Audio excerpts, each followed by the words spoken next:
We are right now up to the section ending off the negotiation between Avram Avinu and Hashem about what the baseline number is beneath which it's too late. And we've seen a lot of different commentaries.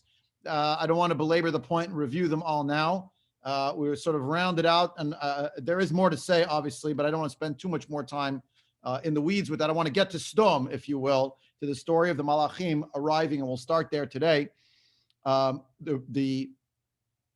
couple of notes just as we get underway. First, I mentioned last year that according to, let's say, the Ramban, the trial of Sdom, the negotiation between Hashem and Avram Avinu, is happening concurrent practically to the events that are happening in Sdom itself. And the challenge with the narration is, how do you line up story happening in one location and story in another location? On Zoom, it's very easy, split screen and everything. You can see two things happening at the same time. In a narrative, any kind of a narrative, any book, and especially in the Torah HaKadosha, so the two events are told sequentially, but they're possibly happening concurrently.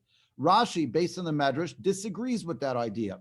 Rashi thinks that really it's one and then the other, that the Malachim, once they arrive in Sdom, the judgment is already basically sealed. However, there was a reprieve given for a few hours between the time of the negotiation and the arrival of Malachim, so that there was a judgment that was at least going on, some kind of adjudication about what should transpire. If you look in chapter 18, the last verses, the last psukim of chapter 18 in Sefer Bereshit into chapter 19, if you're opening up a full Tanakh, or if you have a Sefer Torah in front of you, you'll see it's one long paragraph. It's not two separate paragraphs. And that's, of course, never by happenstance. It's one story flowing into the next.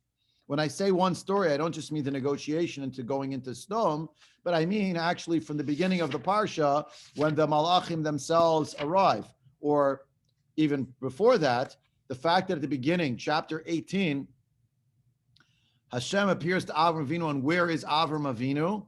Seated. Where? At the gate of his tent, or the opening of his tent. When you come to the beginning of chapter 19, Davka, it's Lot sitting at the gate. And he's seated at the gate, at the opening, yeah? If you look at the pasuk, the end of chapter 18, last verse, it describes, Vayelech Hashem kasher kilal daber el Avraham, ve'Avraham shav limkomo. God went on his way, and Avram went on his way. Now, Hashem's not actually going anywhere. But the point is that, as Rashi writes, once the defense attorney, Avram Avinu, ceased in his attempt to negotiate the number beneath 10, okay, so now the Dayan, the judge, Hashem, he himself also relented or moved away, if you will, from the discussion. What was left? Only one thing was left, the prosecution. What's the prosecution? That is to say, the two angels showing up in Sdom. That is the prosecution. Karen, go ahead. I just, before we leave the negotiation, I just want to share that point that I shared. Oh yeah, please. I forgot. And that is, as we're reading this negotiation, it's really about justice. It's how little justice is needed. And this is the birth of the concept of Mashiach right in here, because Avraham is negotiating to save. Who is saved? Lot. Who descends from Lot? Moab. Who descends from Moab? David HaMelech. So this is here right in Parshas Vayera. We're already seeing the seed of Mashiach being planted by Avraham Avinu, no less. Definitely. I'm sorry. You had emailed me that last week. Yeah. And I said then, I say now again, bingo. It's exactly bingo. Right. And you actually also pointed out this is a perfect crossover, like a synthesis between our Monday shiur and our Thursday shiur. What a great time to advertise, although not the next two Thursdays, but after that when we resume, that the Thursday shiur is rounding out the story of David HaMelech, also the progenitor of Mashiach, but it comes through the same line, and it's exactly right. And you see that right here in this story already. Of course, we're going to get into that theme a little more as we get to the aftermath of Sdom and the birth of Moab, which is its own episode. We're not up to that yet, but you already see it right here. Absolutely. Anyone else? Thoughts, questions, comments? You're making it too easy on me. Fine. So it goes. The idea that Rashi, I mentioned before that Breshit Rabbah, quoted by Rashi, says that actually the angels only show up after the fact, meaning after the negotiation is over, is actually Rashi, the first Rashi at the beginning of chapter 19, where it describes that it's in the evening, in the eventime when they come. They come vayavo shnei hamalachim Sdoma ba'erev. They come in the evening. Rashi says, why do you have to know that it was the evening? Is it such a long time since when they were visiting from Hebron to go down to Sdom? And they are angels after all. It's like they were walking. So if they're pretty quickly. So they were malachei rachamim. Ela malachei rachamim hayu umamtinin. Shema yuchal Avraham l'lamed aleim sanegoria. Maybe Avraham Avinu was going to be able to find some kind of defense of their case. And unfortunately, of course, in the end, it doesn't work out. I pointed out last time already that it's likely that Avraham Avinu stopped at 10 because, as Rashi notes, he had a model from Noach, and the number 10 represents a unity. It's not clear how the 10 would be organized, by the way. Are the 10 spread among the 5 cities? Is it just 2 tzaddikim per city, maybe? And then all 5 will be saved? This has to be like a couple of people, it has to be like a chavruta? Is that really what's going on? What's interesting, if you take that view, that's what 10 means, 10 split into the 5 different, among the 5 different, that it would be symmetrical, 2, 2, 2, 2, and 2, is that then 2 malachim arrive in Sdom. So just by the numbers, they're going to be in Sdom.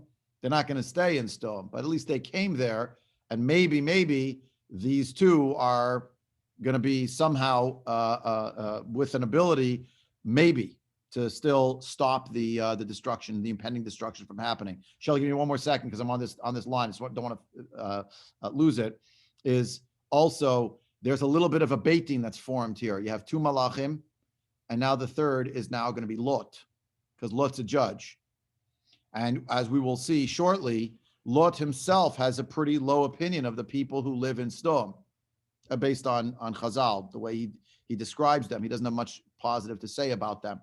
And perhaps that helps to seal the case as well. That's why it becomes a kitrug, a prosecution. That Lot he's not looking for the good in the city, and everything that he does, as far as Rashi is concerned and others, is calculated to try to hide the fact that he's doing them a good turn. We'll come to that in a minute. Shelley, go ahead. Okay, what we've never defined is what exactly is a tzaddik. Now, we know that the people of Sodom are evil, they're Rishayim. Okay, so, boy, they're really evil from some of this, both the Midrashim and the Peshat. What about just your average person? Would your average person be a tzaddik? I lost the audio. Say again. Shelley, I lost your audio. Something just happened with your audio. Would the average person be a tzaddik? And then it blinked out. I think you were going to ask something about whether it's relative or absolute. Is that possible? I'm sorry, I couldn't hear you. Oh, try again. Say again. Oh, you couldn't hear me? Okay. I heard until the average person. Would the average person be a tzaddik and then it didn't work? Okay, was the average person, just because they don't rape people and murder them and turn in people who are poor, would that make them a tzaddik there and worthy of being one of those numbers that would make up? I don't know. I don't know the answer. I mean, we do know there are relative levels of tzidkut, of righteousness. We see that from the story already of Noach. We see that actually in the story of Sdom with Lot's own comportment, his own conduct. Look what he does or doesn't do. But we'll see shortly that the answer, at least as far as the city of Sdom itself is concerned, seems to make itself apparent once the people converge on the house. Oh, okay. about where they are, what they're up to. We're not up to that yet, but it's a very important question. Okay. Previously, we also went into the different commentators trying to figure out who Lot was. Was he trying to do the same kind of kiruv as Avraham, but he didn't know how to do it? Lots of different things like that. So it's all very unclear. That's today's shiur. Bear with me. We're about to go there. That's exactly the shiur. This is our discussion. Who is Lot?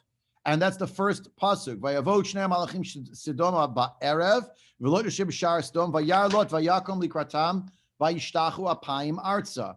Just in this one pasuk, the contrast to Avram Avinu is stark. So, firstly, the fact that it's only two malachim, Rashi already tells us, one is to destroy Sdom, one is to save Lot. The same one who healed Avraham is now going to save Lot, and therefore it's the same job. When we say a malach has the same job, it means the same function. They can apply that function to more than one individual, more than one circumstance. So these two malachim have this purpose. This is what they're here for. The one that was there to give news about Sarah having the baby is already gone, is not required. So these malachim show up, and notice that they're already called malachim. In the whole story with Avraham and Sarah in the tent, they're not mentioned as malachim, they're called anashim. So Rashi points this out and notes that when the Shechina was with them, they were called anashim. And here we get an idea about something relative. Let me explain what it means. But before I do that, actually, let me give you the other side of Rashi. This is a good example of Rashi's use of the expression davar acher. Rashi gives two interpretations. Each interpretation has a certain weakness, of which the other one, hopefully, is somehow compensatory. So interpretation number one of Rashi here, Dibra Matchal HaMalachim, is Karam Anashim. He called them, Karam Anashim. Earlier, back in the earlier section, in chapter 18, they were called Anashim. Kshahaita Shechina Mehem Karam Anashim. When the Shechina, divine presence, was with them, so these Malachim were downgraded, relatively speaking, and just called Anashim, because God's presence was there. Vayira elav Hashem be'elonei mamre. God appeared to him. So God's presence is there. So the Malachim are relative to Hashem. They're like Anashim, like people. Davar acher, excuse me, but here, now they're called Malachim because the Shechina is not going down to be there in the place of Sdom, but the Malachim are sent because the judgment's already been made. Davar acher, another interpretation. Eitzel Avraham shekocho gadol v'hayu malachim tadirin etzlo ka'anashim karam anashim. Since Avram Avinu is so great, and the malachim are so frequently in the proximity of an Avram Avinu, so therefore they're called anashim. Ve'etzel Lot karam malachim. But in the presence of Lot, they're already called malachim, angels. So, interpretation number one indicates that the reason why they were called anashim earlier is because the divine presence was there, and here it's not. What was there is not here. The second interpretation says that Avram Avinu was on such a high level, he's like some kind of, he's human, but he's on such a high spiritual level that to him, the angels, he sees them in a certain way, eye to eye, as anashim. Not because they're so low compared to Hashem, but because he's so high, on such a high level. As opposed to Lot, for Lot, he's on such a low level, to him, these are angels coming. He sees them as such. Here's the question. The brilliance of Rashi is in his trenchancy. He packs a lot of information into very small packages. Rashi could have just told us one or the other, but instead he chose to teach us both. So the study of Rashi, of which mentioned many times, the name of Nechama Leibowitz, Zechuta Tagein Aleinu, the great tzaddiket, speaking of tzaddikim, and a great Isha Chachama of the study of Tanakh. But she's not really the first one. She's pointed out there's over 150 super commentaries on Rashi. And she notes that so many of them are trying to always figure out this exact point, davar acher. It's a hinge. We have interpretation and another interpretation. Okay, why did we need two? One wouldn't have been enough. When you don't understand anything in Rashi, and you just understand the words of Rashi, that's fine too. That's a madrega, it's a level. What did Rashi say? That's what Rashi said. But when you start opening up the other books that are the primary books that Rashi himself used, you realize Rashi's making editorial choices. He didn't just by happenstance say, no, this sounds good, let's throw it in. There were reasons connected to problematics within the text of the Tanakh, of the Torah, that he's trying to solve for. When there's a davar acher, we have first interpretation, second interpretation. It means there's something that's missing in the first interpretation that the second interpretation maybe can compensate for. But there's also similarly something missing in the second interpretation the first interpretation can compensate for. And the two interpretations, I always make the same motion with my hands, are holding each other up. They're supporting each other.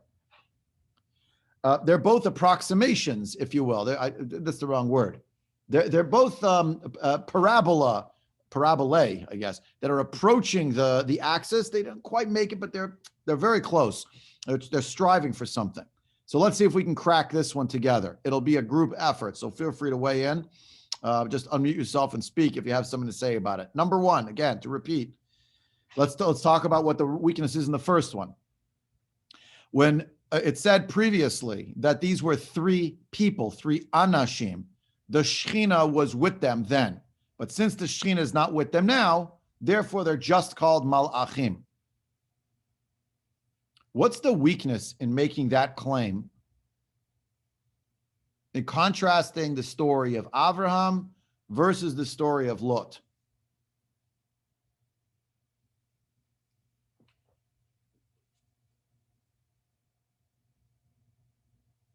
Lot doesn't know they're angels.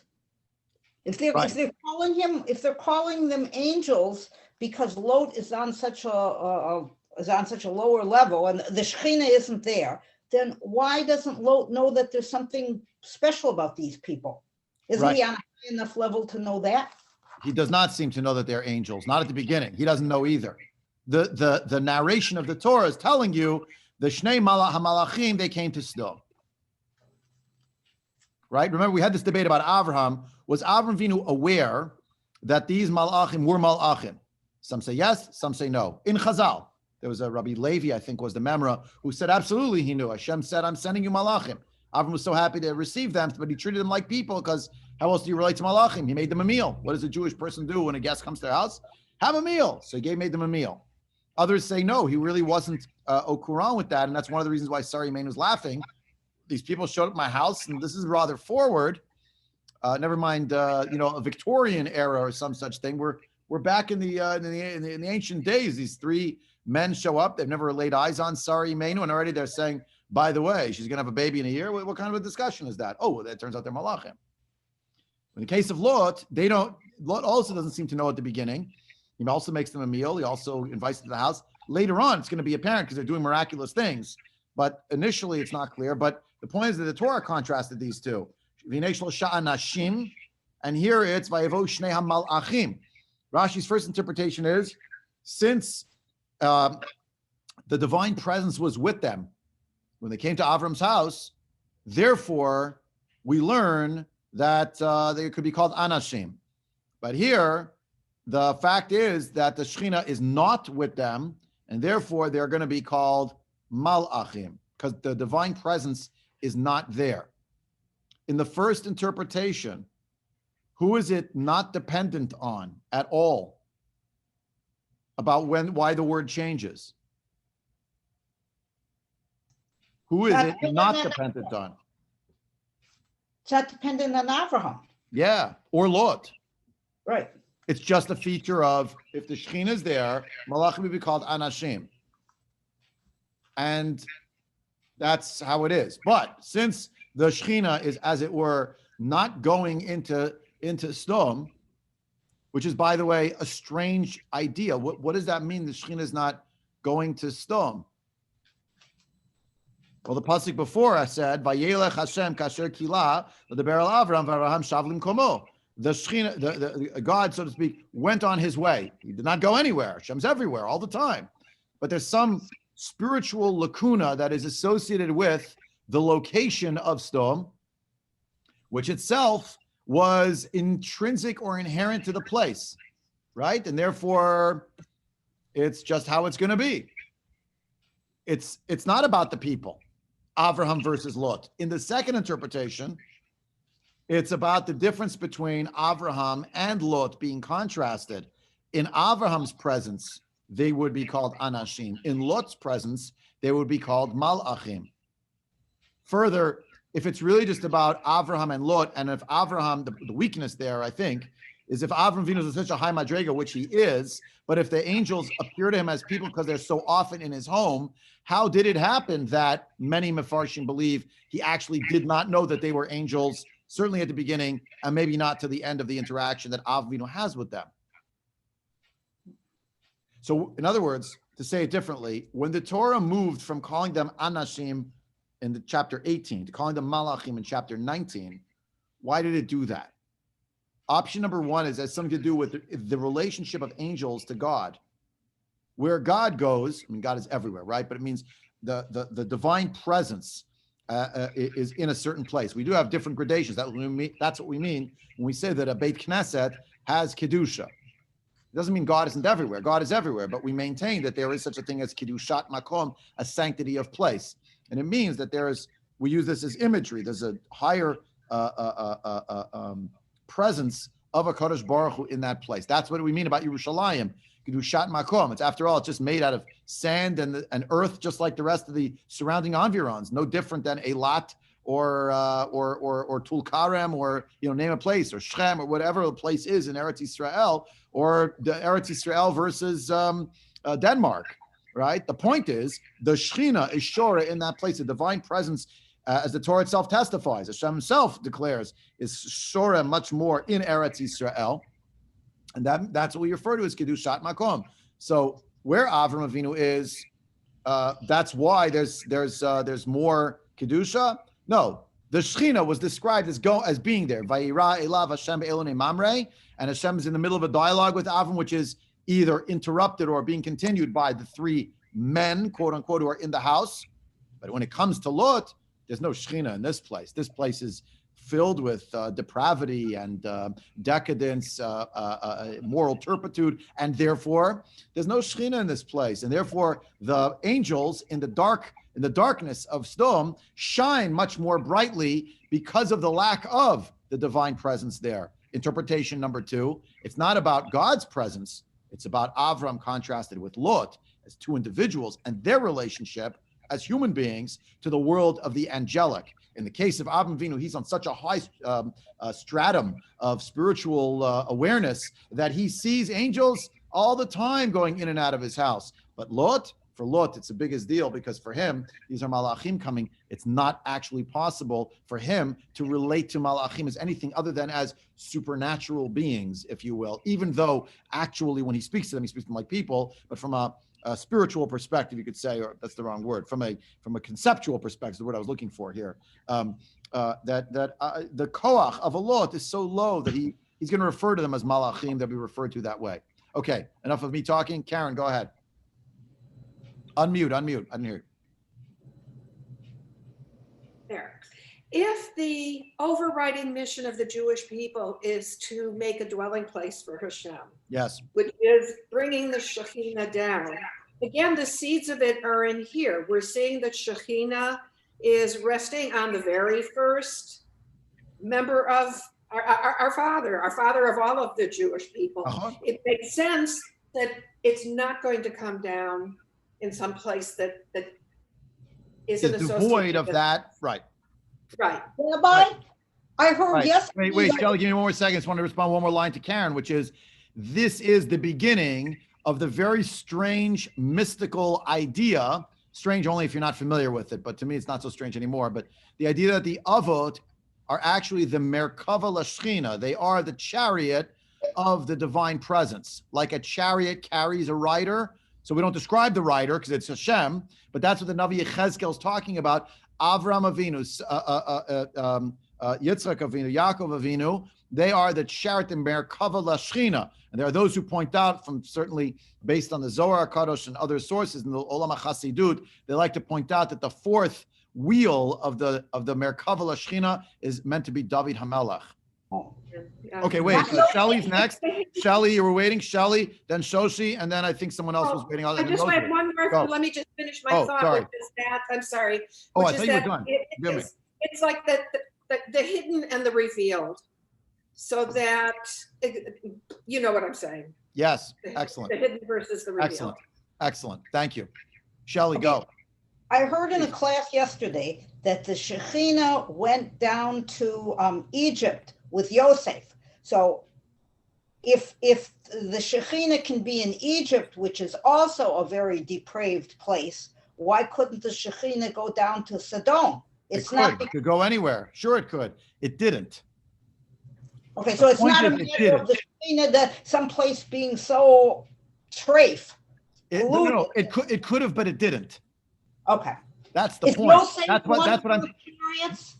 Right. Well, that's what I'm trying to say. That's what verse 33, Pasuk Lamed Gimel is. Okay. Hashem didn't go. He's some malachim. I'm not going there. But if you have a great tzaddik going somewhere, right? That's the idea. By the way, I didn't know it was Yosef. That's interesting. I always thought it was when Yaakov goes, when Hashem tells Yaakov Avinu that he'll be with him in chapter 46, Perek Mem Vav in Breshit, when Hashem tells him. I didn't ever know that it had to do with Yosef as well. Interesting idea. No, Yosef. This was Yosef. I'm pretty sure Yosef at when he first went down, when he was sold into slavery, that the Shekhinah went with him. Well, it does say that he was successful. Hashem was with him, etc. Yeah, interesting. Very interesting. Good. In some regard. Again, these are very hard mystical concepts. So what does that mean? Hashem's everywhere. So what does it mean, right? But the point is, there's a greater divine presence, awareness of the people around when we're talking about a Kadosh Baruch Hu, a great tzaddik, whom a Kadosh Baruch Hu accompanies them, if you will, wherever they go. Shoshi, did you want to say something? No, I just want to understand Rashi. So is that the two sides of Rashi? That, of course, the Shekhinah was in Yud Ches, it came with Abraham. Yeah. It wasn't there with Lot because Abraham was able to bring out that Shekhinah while Lot was not. In other words, it merges the two together. Maybe. I mean, I whenever I see davar acher, I actually see it as there's point one and point two. And point one has a weakness about it that point two can answer, and point two has a weakness that point one can answer. Right. So each of them, they're like a crossover, right? If you sort of picture it as like a table with four boxes. So box number one is here's the statement of Rashi number one, and then next to it is statement number two, and underneath it is why is statement number two relevant to statement one? What's its weakness? And then what's the weakness in statement two that number one can answer? So you draw it as like a box with four squares with arrows connecting on the diagonals. You understand what I'm saying? Yeah. I take care of this before the shiur, actually put it out so it's more clear. But the first point in Rashi is devoid of a relationship with Avraham or Lot. It's not related to them. It's what's Hashem doing. Is Hashem there? Oh, now you're right. Why is Hashem there? Yeah, it's because of Avraham versus Lot. Yeah. But the first point is the whole idea that there's a shift. It's very subtle. 3 men came to Avram's house. 2 angels came to Lot's house. The 3 men, that's because the Shekhinah is with them. So they're downgraded in the presence of Hashem. But when they're alone, quote unquote, again, it's the Shekhinah didn't go with them to Sdom because Sdom is such a terrible place, and no tzaddik went down there, right? Only the 2 malachim to carry out what Hashem already had decided. In that instance, okay. So then we have the reality that they're going to be called malachim. But in the second interpretation, it's actually about Avram Avinu, and it's about Lot, that their relationship to either anashim or malachim. But there's still questions left there. You understand? The second point also leaves it with a little bit of a question. So how could it be? No. Rabbi, could I? No, I don't see who that is because it's you're off the screen. Could I say, Rabbi? Yeah. Okay, this is Rosalie. Oh, Rosalie, hi. I didn't know it was you. Hi. It's in both cases. There's these angels or men are sent out to fulfill Hashem's mission. But when you say like with Abraham, they're called anashim. Anashim are men. Men have the decision whether they're going to be faithful or not faithful to Hashem. We have the free will, but malachim have no free will. So therefore, they have to do what Hashem sent them to do. So Good. No. So I'm saying, so when you have the Shekhinah and they're called the Anashim, they still had the option as Anashim to say, well, I'm either going to do what Hashem told me to do or not. But the angels did not. So I see that's the difference between the two. Are you suggesting that when the malachim are in the presence of Hashem, they have some kind of free will, though? No, malachim, angels do not, but men, Anashim, do. Hashem gives us the Torah and tells us to do it, but we.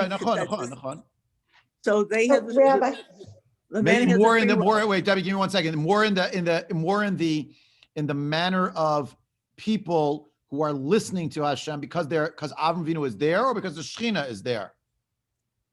Because I would say whether it really doesn't depend. What I guess the Shekhinah is there because they could or could not do. An interesting point. I have to think about it. Okay.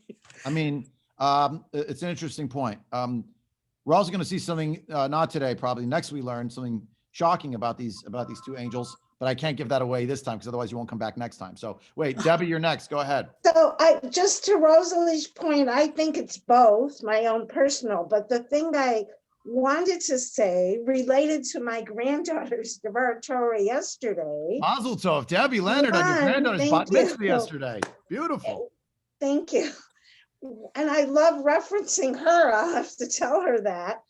And it was a Rashi referencing Yosef, that even though he made that mistake when he was in jail, that Hashem, when a person is a tzaddik, going back to Shelley's point, how do we define that?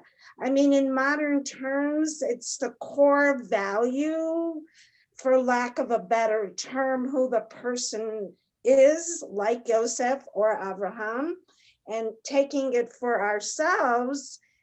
My granddaughter said it made her feel good and strong to know that you heard her, that she could also make a mistake and still be a tzaddiket. So I think that point well taken. The thread of all that is relevant for Avraham and Lut, because, obviously the core of Lut is what it is. Okay. Fair points all. Yeah. I wanted to make mention, by the by, I just noticed in the chat, with thanks to Melissa for noting the Shekhinah being with Yosef, hinted at by the sweet smelling spices on the way down to Mitzrayim, which Chazal described, right? That's what the fact that he was taken to Mitzrayim in the sweet smelling spices of the merchants. So Chazal read in that there's a hint there. Yeah, thank you for that. That's an excellent point. Yes. As well.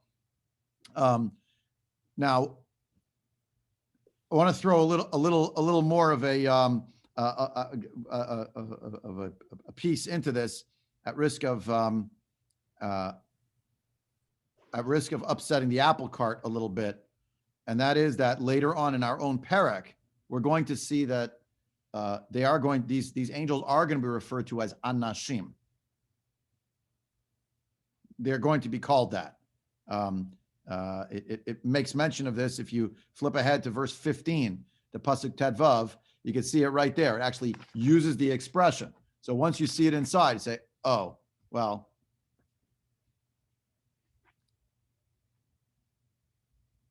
Oh, it's not 15. Sorry, I made a mistake. 16, beginning of 16.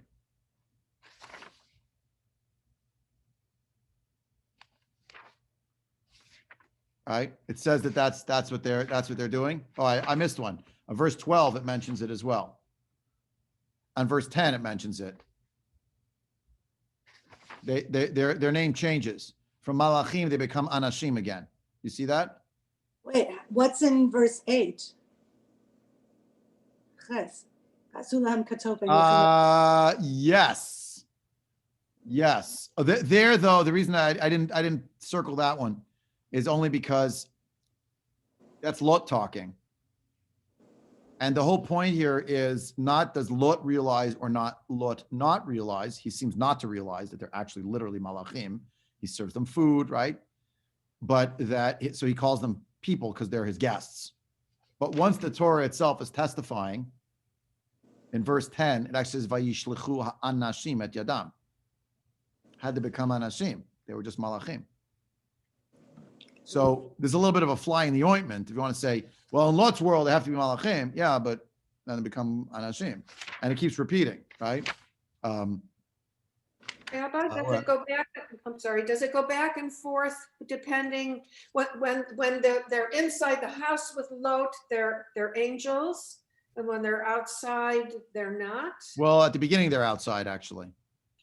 Okay. But when they get into the house, they seem to be called anashim further along. The gate, yeah. But they first came upon him at the gate, which leads you to think that they're right at the border where Sodom starts. Right. And then Right. when they're out among the people of Sodom, they are men because there's no Shekhinah. And then once they're inside and just with Lot, Right. again, are they Malachim because they're away from that influence? Right. Maybe. I mean, that's Okay. along the lines of what Ben Abachaye says. He says, like, when they're actually involved with people, then they go down to the level of being called anashim. But when they're not on that level, when they're in transit or when they've already completed their mission, so then they go back to being called malachim, which is why they were called malachim in Pasuk Yud Tet, because they were out of Avram's house and arriving at Lot. But once they came as malachim, so once they got into doing things, so then they became known as anashim again. Shelley, go ahead. Does this also prove that Lot is a very complicated character? At least I tended to think of him as more black, and he's got a couple of good things, but he's really a bad guy. But he's not really a bad guy, because then if you use the term malachim, that puts him on a higher level, more like Abraham. So he really has more good stuff going on with him than I'm giving him credit for. He maybe like all of us, he's got the ability to do whichever way he wants, but he often does pick the good stuff, even though he puts himself down in a position of living in Sodom for his own, material prosperity, Which he dressed up as being for noble purposes. So, to raise the place up. Yeah. but maybe he thinks he can do both. Don't a lot of us think we can do both? Maybe he's trying to do both. Yeah. Chinami. Agreed. Could be he's trying to do both. It's one is a contradiction of the other. They're both goals. Which one is the main goal? Which one is the ulterior motive? Maybe depended on the day for him. Maybe. I mean, if you look at Rashi right at the beginning, it says Vayar Lot that he saw them. So mi beit Avraham lamad lechazer ala orchim. He learned from Avraham Vinu's house to welcome guests. Avraham Vinu's impact on him. It made an impression. Yeah. Karen, go ahead. And maybe it also has to do that Lot is one of us. He may not be on the level of Avraham, but the Shekhinah, it's our people who have that connection to the Shekhinah. And as a relation of Avraham, even if he wasn't all good, just like most of us aren't all good, he still has that power by nature. I was making a joke. Go ahead. Never mind. There's a delay. The humor gets lost. Okay, unmute again and say. I didn't hear you. So just like most of us, yeah. Okay, Lot is one of us. He's one of us. So the Shekhinah is going to rest just by nature of him being one of our people. But not in a permanent way. It's coming and going, in other But words. not in a permanent way. Right. He has the power. When he's in his house, he can draw it down just like we can. Not everybody that goes into a Beit Midrash is a tzaddik. It doesn't matter. It's Good. still Good. Rabbi? Yeah. Hi, Helen. Go ahead. Yeah, Please. I was thinking, when I think of Arba Banim in the Haggadah, sometimes I think that I am all of the Arba Banim at different times. But There, yes, there are beautiful interpretations exactly along those lines. right, That are but yes, various, right? the I've got Haggadah is, interpretations. They say exactly the that. Haggadah is kind enough to let me be involved in the Magi, even though I might have all those not so pretty faces. So, and then another thing regarding angels, Right. their manifestation is so great. This last week, we talked about Hamalach Hadover B. So we have so many three faces of Eve of Malachim that we even have Malach Hadover B. I mean, it's vast. Good. That's an excellent point. Excellent point. And you see that actually on display here, right? It's exactly what's going on in this dialogue that we're having now. You know, the malachim maybe come and go. Maybe the Shechina comes and goes, if you will, with the malachim at various times. Is this, And then we have one more thing on Yom Tov. We say Chil Urada Yochezu. Right. Now, why are the angels Chil Urada? Is it they're fearful for us? Fearful for themselves? What does Not that clear. mean? Not clear. Not clear. You're taking me into Rosh Hashanah Yom Kippur, though. I'm getting nervous. I'm holding by Hanukkah. Okay, Shoshi, go ahead. is this the only place where it says Malachim? Where else does it call them Malachim? In the story, Mhm. if you look at verse 15, it goes back to calling them malachim there. So it's very, and the next And then person- 16 is back to anashim, right? It's going back and forth, calling them both as if they were oscillating between the two. And then finally, by the way, when the destruction happens, verse 24, Hashem did that, right? Because I'll learn whenever it says Vav and then Hashem's name, it means Hashem and his Beit Din together. You know, so, and then where do the Malachim go? The Malachim are gone. They suddenly they're out. We don't see them. We don't hear from them. It's finished. So we're left with that. A lot of mysteries here, obviously. We don't have any time left. So I'll just say in closing, we already saw in our Parsha this past week in Parshat Vayeshev, the first mention of this Ish, this mysterious Ish that Yosef HaTzadik encounters. Rashi says, Zamalach Gavriel.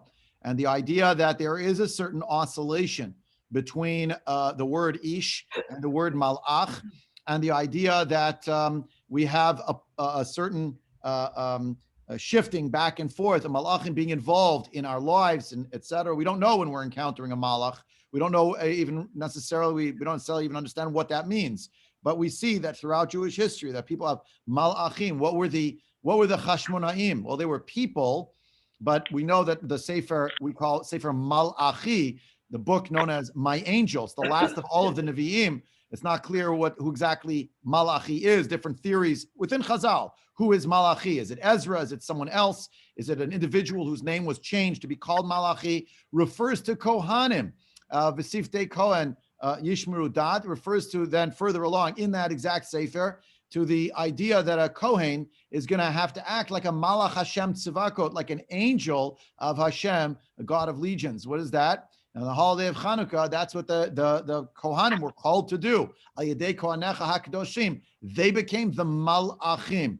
And it didn't mean that they were mamash, angels from Shemayim, but they had the angelic spirit within them as human beings, endowed with that. And one of the things for us to think about, and just to think about, and there's much more to say when we resume in 3 weeks from now, the next 2 weeks, we will not have a shiur. When we resume again, that will be the first question we have to try to start figuring out. Wait a second. So are these actually just people who are endowed with like some kind of angelic capability, as some of the Mefarshim describe, or are they malachim who at times sort of dip down into the realm of being as if they are human with certain human type characteristics, but they have human characteristics plus, in as much as there are other things that they can do, as we see in Parshat Vayera.